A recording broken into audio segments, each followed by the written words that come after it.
What's up, Bar listeners? It's your boy. And before we jump into this awesome Bar podcast you're about to listen to, I wanted to tell you about something that's coming. October 27th, the Bar podcast is going to start to release exclusive content. Yes, that's exclusive content for subscribers only. You'll continue to get the regular Bar podcast every Tuesday, your favorite podcast, but also you'll get some new releases. And what this is going to look like is we're going to call it Inside the Bar. And what that means is we're going to have the regular 30-minute conversation with our guests, with our awesome guests we have every week. And then I'm asking my guests to stay on a little bit longer to ask more questions, for me to ask them questions, them to ask me questions, kind of a behind-the-scenes green room feel. So if you want to be a part of those conversations, you want to hear that and also be exposed to all the exclusive things that I'm going to release, then sign up from now until October 27th for only $5 a month. It's $5 a month. Will get you exclusive content access as well as many other opportunities. After October 27th, the price will go up, but I want to let you guys know because you are the faithful Bar listeners and I want to be faithful to you guys. So make sure you go into the show notes, click on the link, and sign up for Inside the Bar exclusive content. God bless.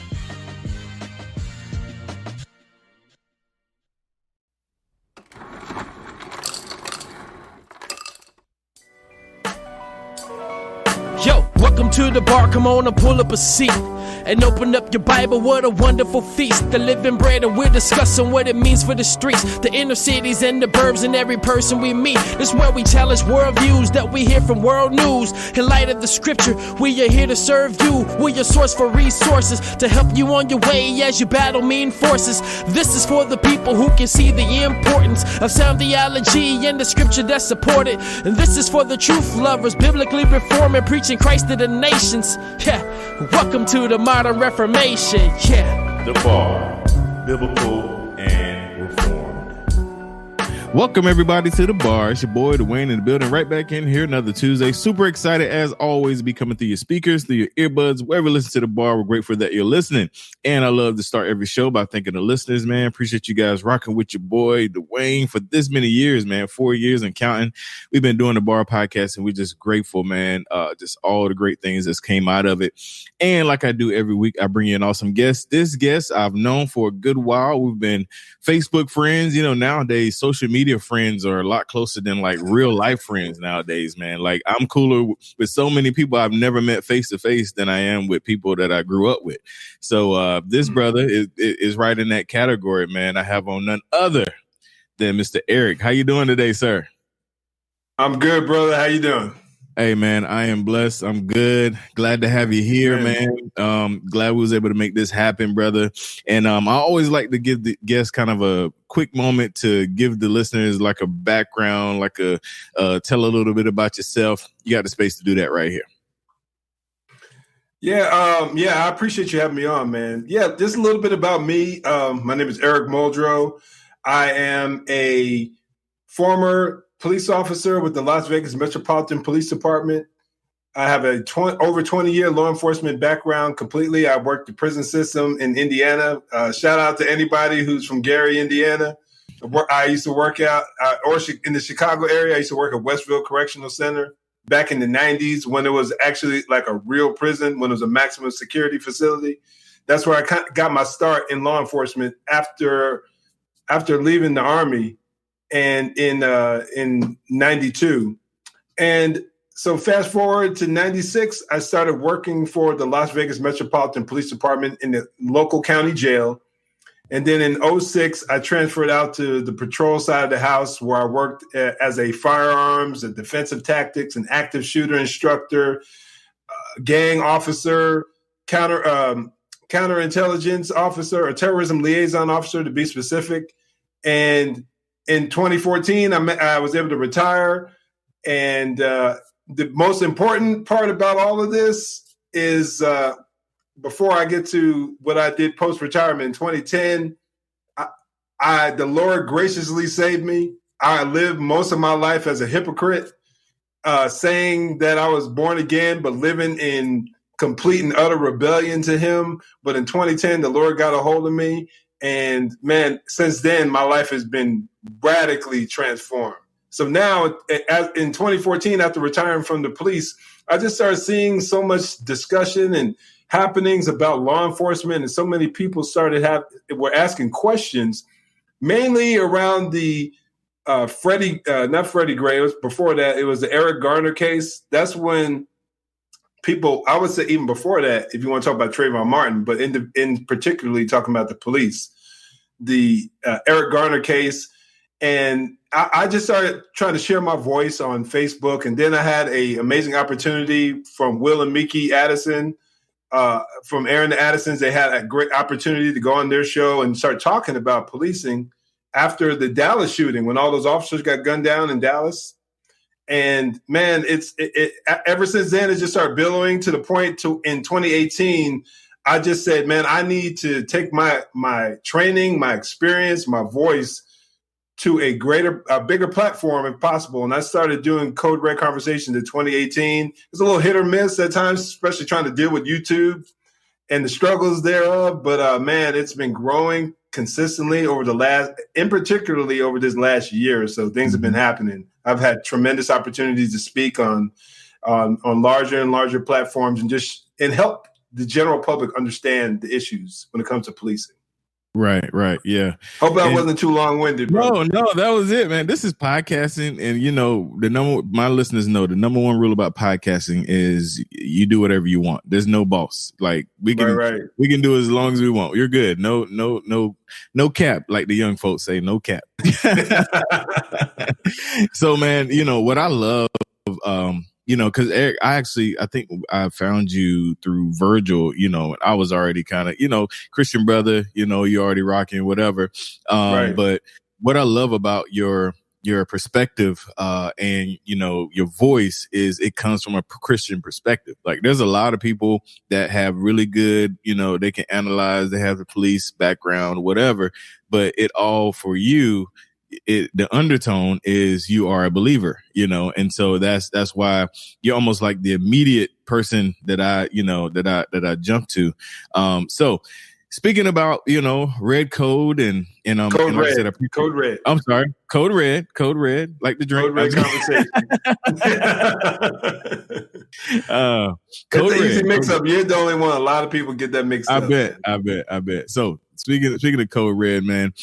So you talked about like what first got you involved in the conversation and putting the content out there, and you talked about it being hit or miss with YouTube. I think a lot of people don't understand what you have to deal with YouTube and dealing with these kind of issues, man. So get into that a little bit, just for those that are listening that might be trying to get into that or dealing with YouTube. Talk about some of the struggles we had with that.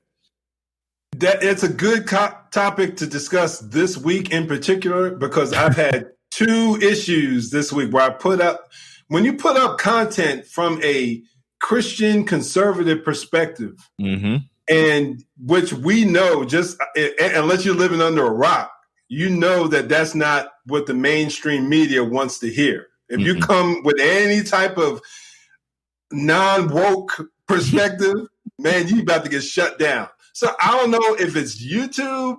I mean, I know it's Google. I know they got, they're playing a big role in it. And then every time I posted a video this week discussing the Jacob Blake case, the Jacob Blake shooting, I had someone immediately flag it and complain about it. And then I get some pushback from YouTube. And because you're dealing with topics, like I said, man, as long as you're going against the popular mainstream narrative out there, you're going to deal with people who are trying to suppress your voice. It is a true and present reality.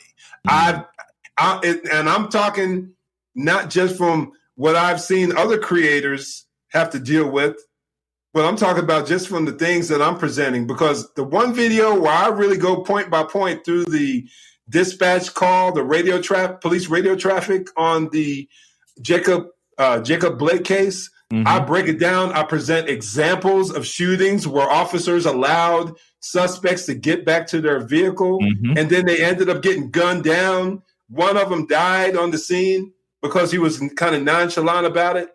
I want people to understand that first of all, I don't say that cops are always in the right. Right. If anyone's familiar with any of my content out there, all you have to do is watch a couple of videos and you'll see me railing on cops for using bad tactics, or even sometimes just being rude and disrespectful unnecessarily. Right. And that falls back on what I tried to carry on throughout the course of my law enforcement career. I didn't always do it right. There were some days they caught me slipping, caught me on a bad day. I get ignorant out there just like anybody. But when it's all said and done, you have to.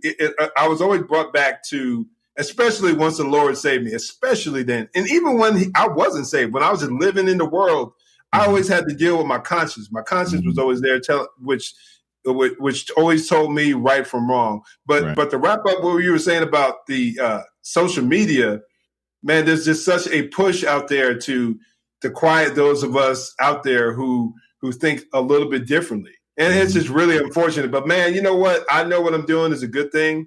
Right. I try to keep my personal opinion out of it and just give the facts from my background, my experience and hopefully that'll help the general public view these issues in a more rational manner, because it's such an inflammatory and emotional topic.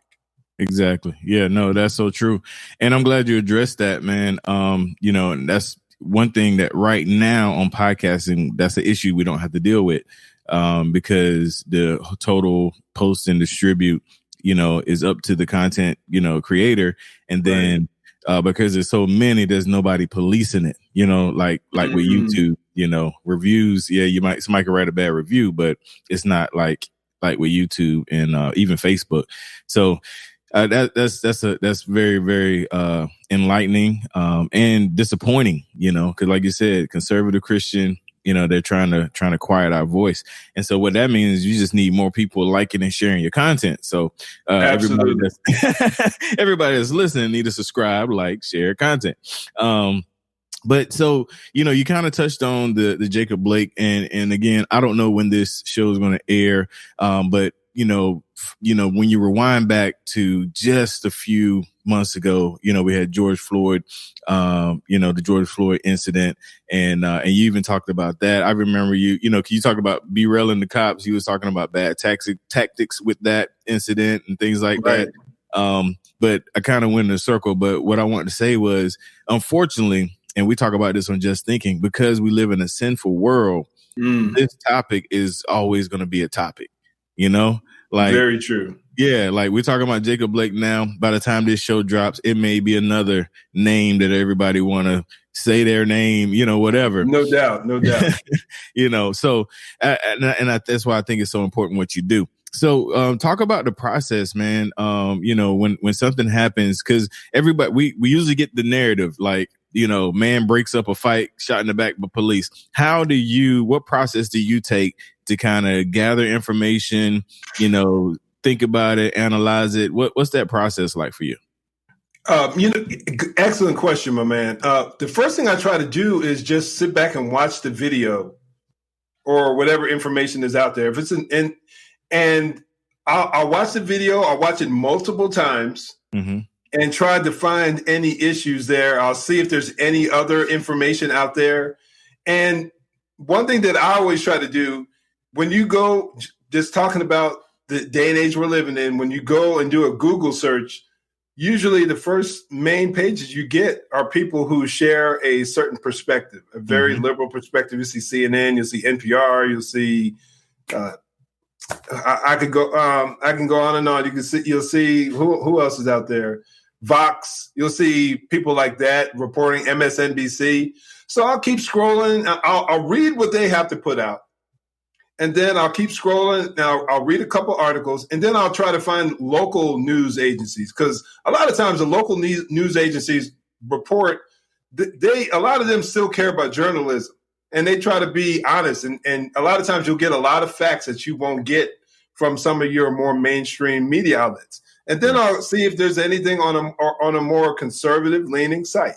So I'll try to get all different perspectives, and then I'll frame it based on, okay, knowing what I know when it comes to use of force laws, Graham versus Connor, Tennessee versus Garner, and those are case laws, Supreme Court case laws that address the issues involving a police use of force, whether it's just a general use of force or whether it's a deadly force encounter. So if anyone wants to be knowledgeable about this topic, I highly recommend you do a little bit of research on those individual cases that I just mentioned. And that's pretty much my method of going about examining the information. And sometimes I want to be one of the first ones to address it. Mm-hmm. So I'll say, this is what we know right now. This is the information we have right now. And here are a few things you should consider before coming to a conclusion. Because I'm working on some content right now, today, as a matter of fact. One of the things I'm going to address is the fact that how oftentimes we've been fed a perspective as this is the way it went down. Yep. A definitive response. Yep. But then you keep going as the days progress, we find out that it was nothing like that. Jussie Smollett, I mean, Bubba Sparks, the Michael Brown case, the Stephen Clark case, all these topics. And I know there are a lot of people out there who are probably hearing me mention some of these names, and they believe, take Michael Brown. They still believe that the hands up, don't shoot was a thing. Literally happened. Right. Yeah. But and I always point this out, the department, there were multiple investigations on this case. Yep. There was a local police, there was a state police, and there was the Eric Holder from the Obama administration led Department of Justice investigation, which found that Darren Wilson was justified in the shooting of Michael Brown, and that Michael Brown had tried to take his gun from him, battered him, and was running at him when he got shot. And the individual, all you have to do is pull up the DOJ report, the Department of Justice report on the Michael Brown shooting, and you'll find out that almost half of the information that we got firsthand was complete spin, lies, fabrications, and these people admitted it. And then you have to deal with the DNA evidence. So I'm working on a video that addresses the fact that we can get so caught up in what we see on TV and what we're told that we just believe it so blindly. But yet there have been time and time again, it comes to find out that that's not how it went down. And I'm hoping that if I put out a video or a discussion dealing with that topic, me and my small circle of influence can have a few people just say, you know what, he's right. But seriously, the Michael Brown case was a lie. What the hands up, don't shoot was a lie. Stephen Clark was coming towards the police with something in his hand, pointing it in the direction of the police when he got shot. There's video footage that shows that, and which goes along with the police information. And you name the cases that once as time goes on, they just change. And unfortunately, we're in a time and day and age where everything is about ethnicity, your skin color. It is so prevalent. So anytime a black man or black person has a negative contact with the police, it becomes headline news. Oh yeah. And people, and it seems as if it happens every day, all the time. There's a video out there that somebody posts. I think it was like from PragerU or somewhere along the lines, where they just do some on the street interviews. How to some of these young cats. And there's this former police officer and another guy out there, and they ask some of these young people, how many people you think got killed by the police? How many black men got killed by the police? And some people say, like last year, and some people say, like 20,000. And then another, for real, man. Another person says like 500, 3,000. I mean, I'm talking about unarmed, and the question was unarmed. Yeah, and they're talking like 20,000, like 1,000, 5,000. They're throwing out all these outlandish numbers, and they pull back and they say, no, actually, it was like somewhere in the neighborhood like 14, 15. Yeah. And even those are questionable, because being unarmed doesn't necessarily mean that you can't still be a potentially deadly threat, depending on the physical characteristics and the ability that the suspect in comparison to the officer has. There's so many factors that can weigh into it. But we hear the media push a narrative to the point to where we think that, man, these cops are out here indiscriminately gunning down Black folks every single day, and it's not even close to that. So once again, man, I try to be a voice. I try to be a voice that offers a different perspective. Yeah, no, and it's needed, man.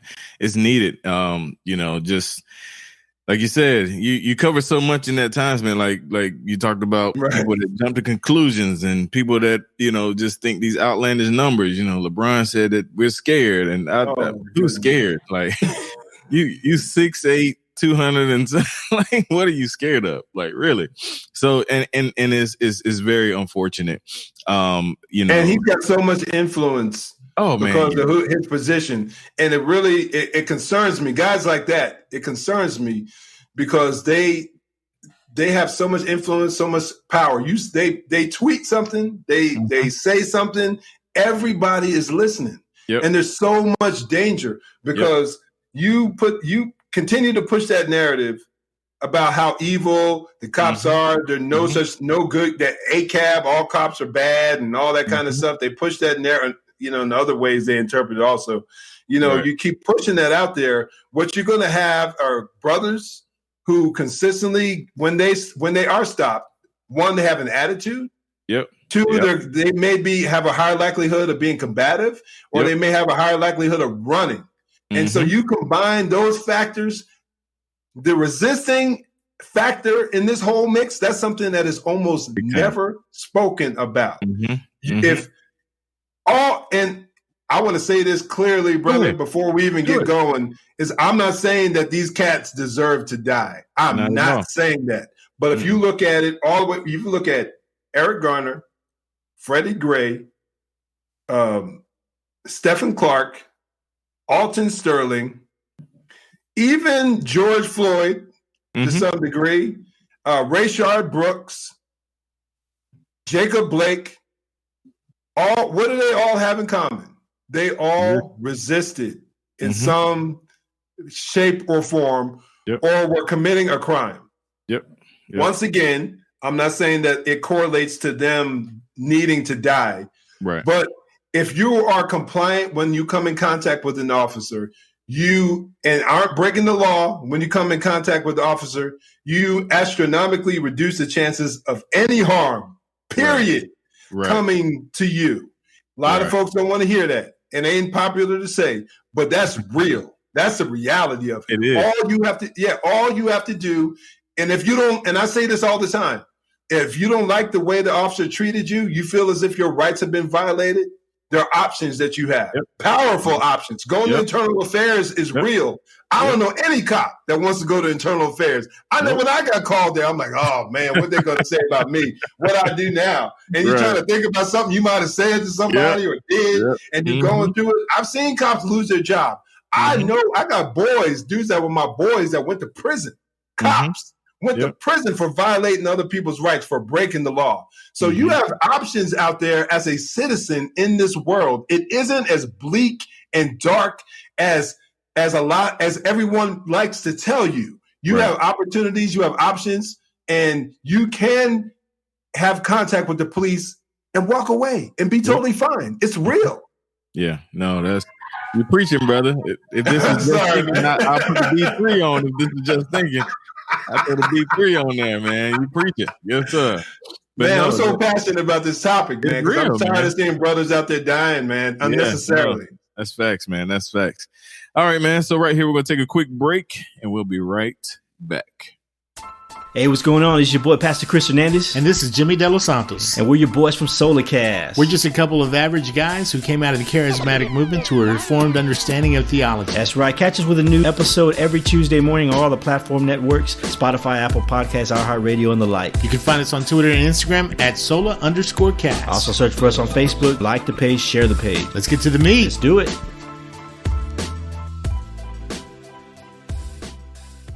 All right, we're back in here with my brother Eric, man, and he just got finished preaching, so we're about to take up an offering. your love gift to his PayPal or his Cash App. We can put it in the show notes. Oh man, but listen, man, this is the backside of the show, man, where I kind of lighten it up a little bit, right. And I give you the bar signature questions. These are three questions I ask all of my guests. First signature bar question is, what kind of music do you listen to? Oh man, bro, I listen to it all, man. And I'm not gonna just give you the nice biblical response. You know what I'm saying? I'm be real with you, man. I mean, let it ride. Hey, I love my gospel music. I love my Christian hip hop. In particular, the lyrical theology type. I love that. Man, that's me 100%. But but then at the same time, when I'm chilling out at home, like every Sunday, like when we're cooking a big meal at the crib, me and the family, I gotta do some of the old school R&B. You know, we gotta throw on some Marvin and some Teddy P and all the way up until about the 90s, and then after the early 2000s. Especially once the Lord got hold of me, I can't tell you much of anything as far as this modern music. I got nothing. I got nothing for you, man. But I'm old school. I'm an old head, man. I'm old school. I love it. I love the old school music. Even rock. I'm at the gym. Yeah. I'm listening to some old school Def Leppard. I listen to all that kind of stuff, man. I got you, man. No, that's a good answer. All right. So next signature bar question is, what book or books are you currently reading?